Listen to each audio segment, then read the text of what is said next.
छोटे से गांव झिलमिलपुर में ठंडी हवाएं शुरू हो चुकी थीं। दिसंबर का महीना था। हर सांस धुंध बनकर उड़ती और हर दिल को ठंड छू जाती।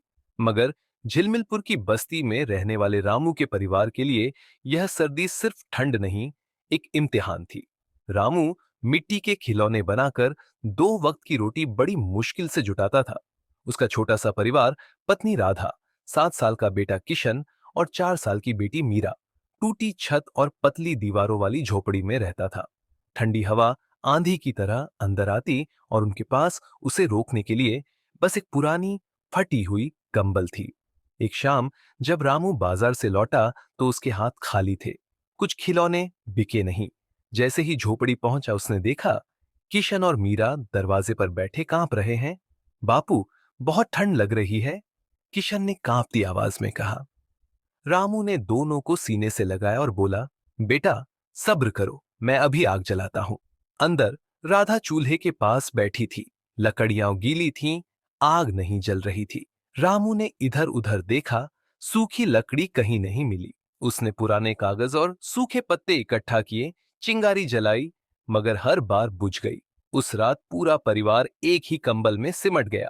मीरा रोती रही। राधा ने सीने से लगाया, मगर उसके अपने हाथ भी बर्फ जैसे ठंडे थे। सुबह जब सूरज निकला, आंगन ओस से सफेद था। बच्चे अब भी कांप रहे थे। रामू का दिल तड़प उठा। उसने ठान लिया, आज कुछ भी हो जाए, ज्यादा खिलौने बनाएगा और बेचेगा। उसने तेजी से मिट्टी उठाई और खिलौने बनाने लगा। उसके हाथ बिजली सी तेजी से चल रहे थे।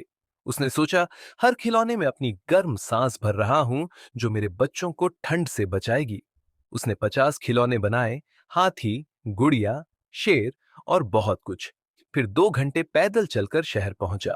दिन भर लोगों को पुकारता रहा, ले लो साहब, मिट्टी के खिलौने, बच्चों को खुश कर दो। कोई रुकता, देखता और चला जाता। कुछ तो मजाक उड़ाते। आजकल कौन मिट्टी के खिलौने लेता है। दोपहर तक एक भी खिलौना नहीं बिका। शाम होते होते रामू की उम्मीद टूट गई। उसने सोचा, कम से कम थोड़ा खाना ले लूं, खिलौने न बिके तो भी भूख से न मरे। तभी एक बड़ी गाड़ी उसके पास आकर रुकी। उसमें से महंगे कपड़े पहना हुआ आदमी और उसकी छोटी बेटी उतरी। बेटी ने इशारा किया, पापा, मुझे वो गुड़िया चाहिए। आदमी ने पूछा, कितने की है ये गुड़िया? रामू ने डरते डरते कहा, 20 रुपये की। आदमी मुस्कुराया, सिर्फ 20? इतनी मेहनत की गुड़िया, मैं तुम्हें 200 रुपये दूंगा। रामू की आंखों में आंसू आ गए।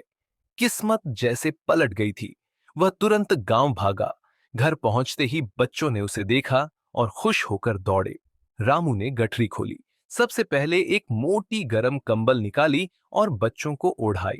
फिर सूखी लकड़ियां निकाली। राधा ने जल्दी से आग जलाई। चूल्हा जल उठा। रोशनी और गर्माहट से झोपड़ी भर गई। रामू ने कोट, जैकेट और शाल भी खरीदी थी। बच्चों को पहनाया। फिर गरम खाना निकाला, रोटी और दाल। बहुत दिनों बाद सबने पेट भरकर खाना खाया। उस रात झोपड़ी में ठंड नहीं थी तो बस गर्माहट, प्यार की, अपनापन की और उम्मीद की। रामू ने जलती आग को देखा और सोचा, यह आग सिर्फ लकड़ियों की नहीं, ये मेरे हाथों की मेहनत और मेरे परिवार के प्यार की आग है। और ये तब तक नहीं बुझेगी जब तक मैं जिंदा हूं।